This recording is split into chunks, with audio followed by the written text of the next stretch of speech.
This PC is going to be addressed by our Honorable MP and Minister of State, so I shall hand over the rest of the time to him. Thank you. So I have been here before, and I think I've met some of you before, and you know that I've had a long relationship and interest and involvement in Nagaland, in particular in the youth of Nagaland. Even before I became minister, as you're aware, I was involved in helping Naga entrepreneurs find their way and realize their dreams and build startups.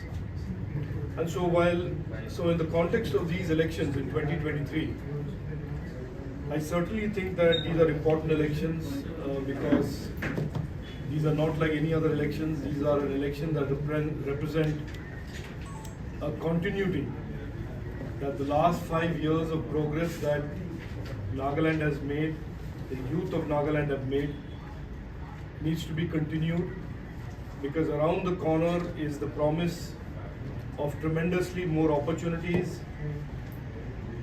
and a departure from many years of a landscape that did not have opportunities or any ability to realize their dreams.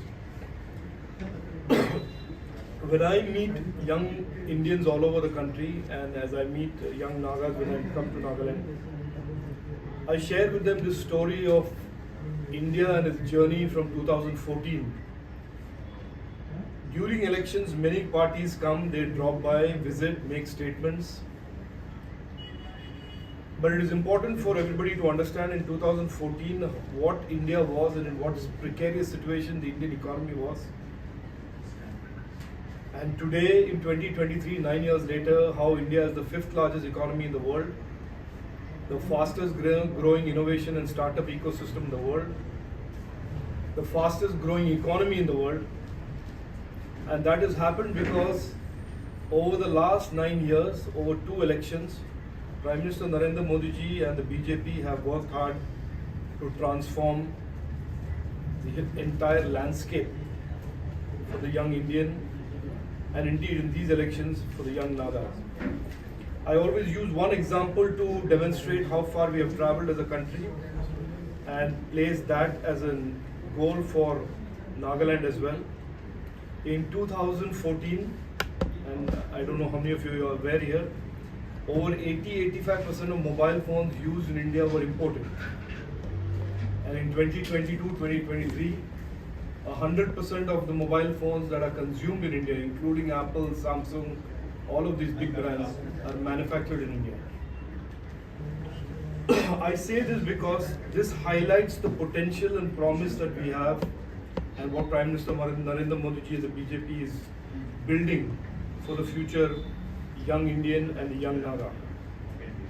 What does the next 5 years mean if the last 5 years is continued? What does it mean? Many political parties will come, they will make promises, they will make tall claims, they will abuse, they will try and distract voters.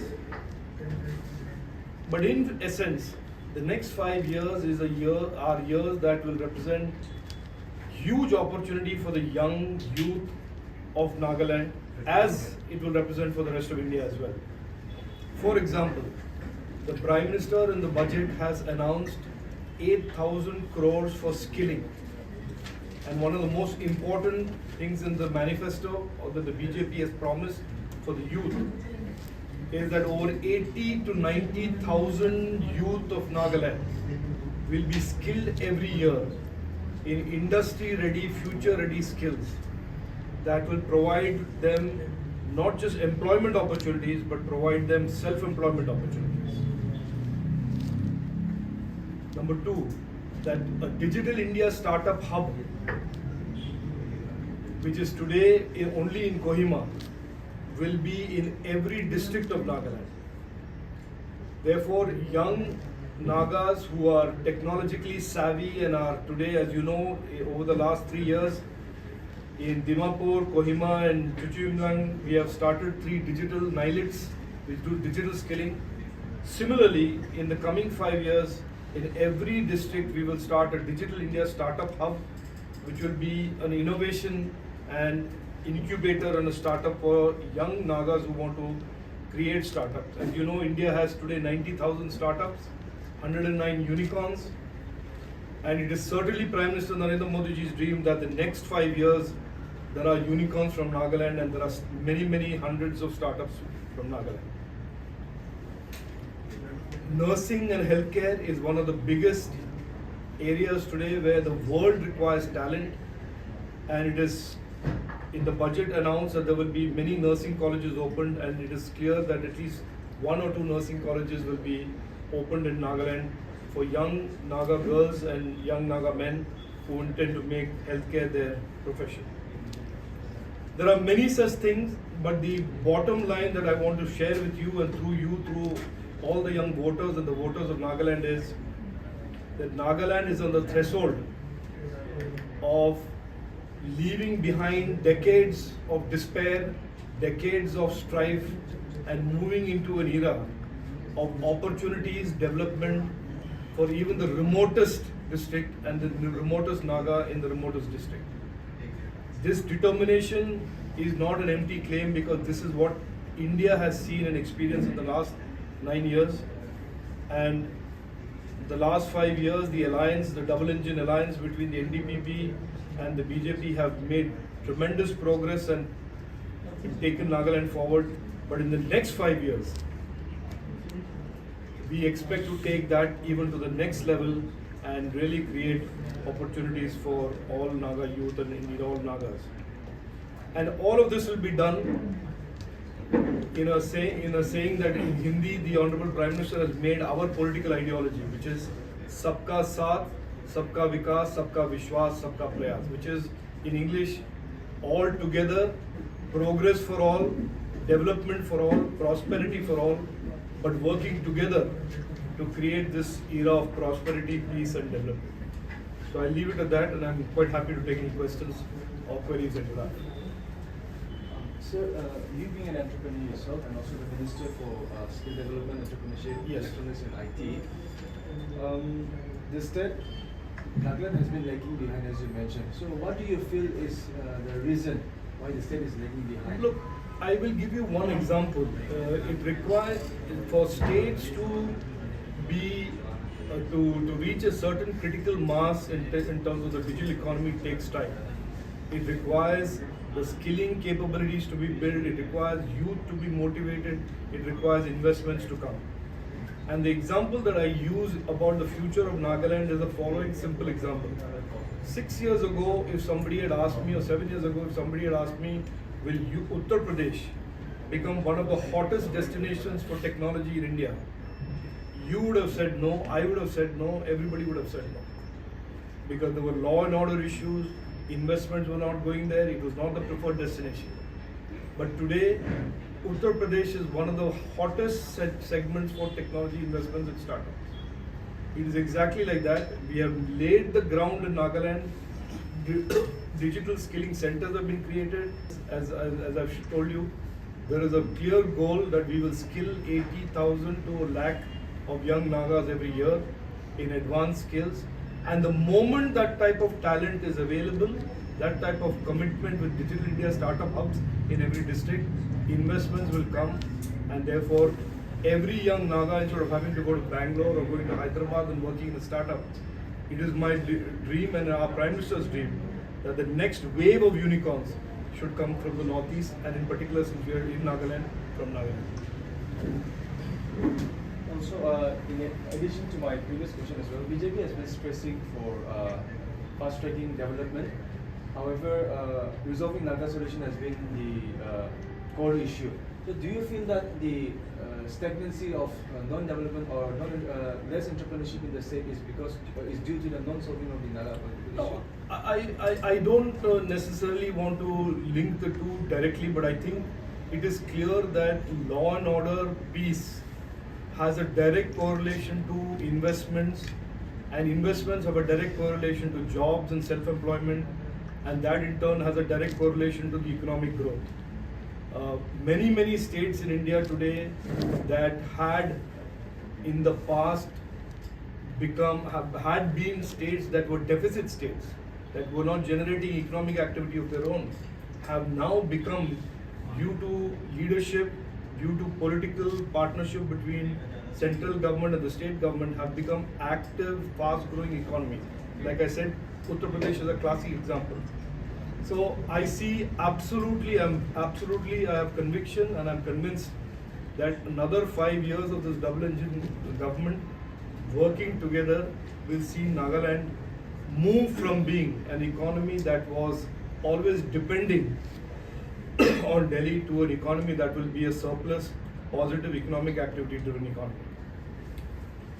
So we just attended a press conference by Congress some time ago, and in that press conference, Mr. Jagapal had accused that in the last 5 years, despite NDP, BJP government in the last 5 years, the state of healthcare is in shambles. And interesting that you mentioned healthcare, and that she cited that in district hospital Dimapur, which caters to the people of Dimapur, Nagaland, and Hampering, even there are times when there are no proper electricity there. Look, one of the ironies about elections is that parties like Congress that had been running the governments for decades in this country, that they are also, this is the power of our democracy, and we have to deal with that irony, which is that these same parties will come and criticize the hard work and effort that has protected India during this most horrific COVID pandemic.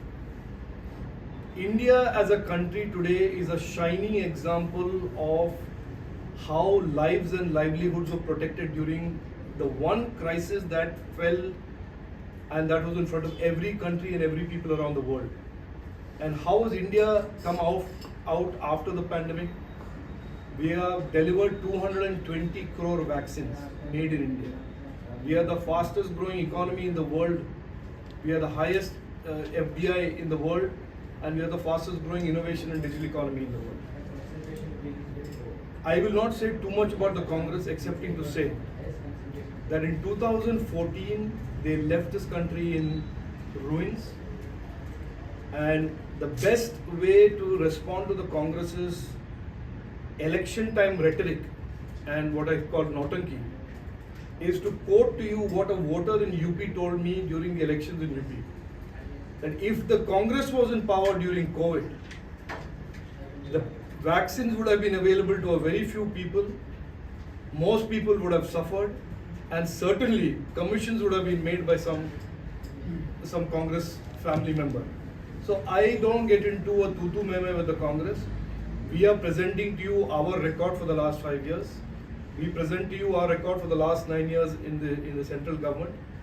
It is for you and the voter of Nagaland to decide whether you want people who show up during elections and make reckless claims, lies and falsehoods, or do you want to continue this journey of progress which has come about as a result of very, very dedicated hard work by a double engine Sarkar of the BJP NDPP in Nagaland and Prime Minister Narendra Modi ji in Delhi.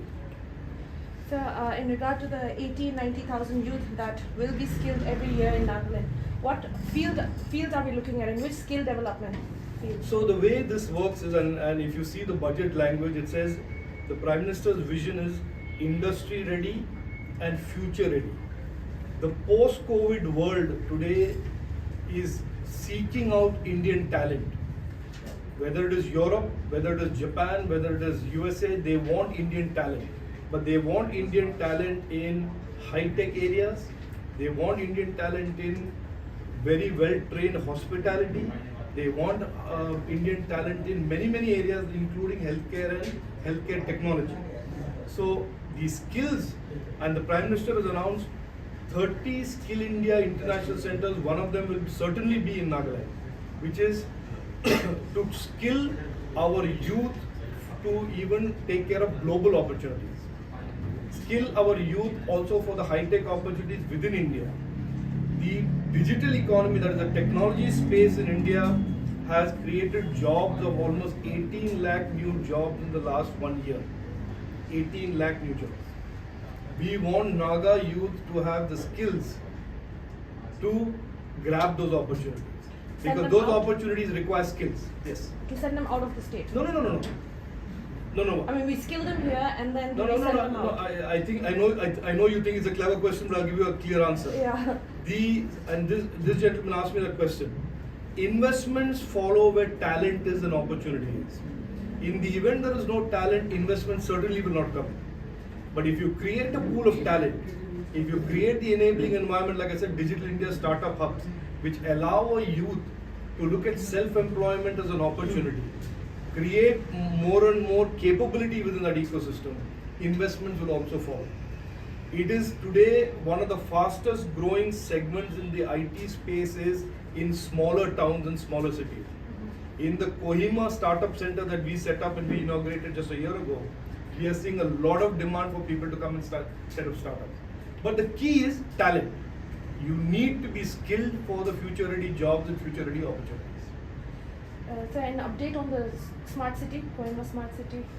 A lot of projects have been taken up by different now entities and organizations. Now, why was that? And can you give us an update on that? There is a general question about why smart cities have slowed down in the last 2.5 years.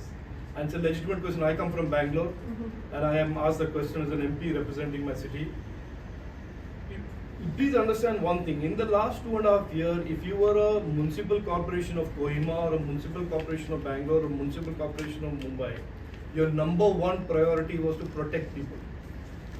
A lot of money, a lot of resources were spent on gearing up the healthcare system, paying for vaccines, procuring vaccines.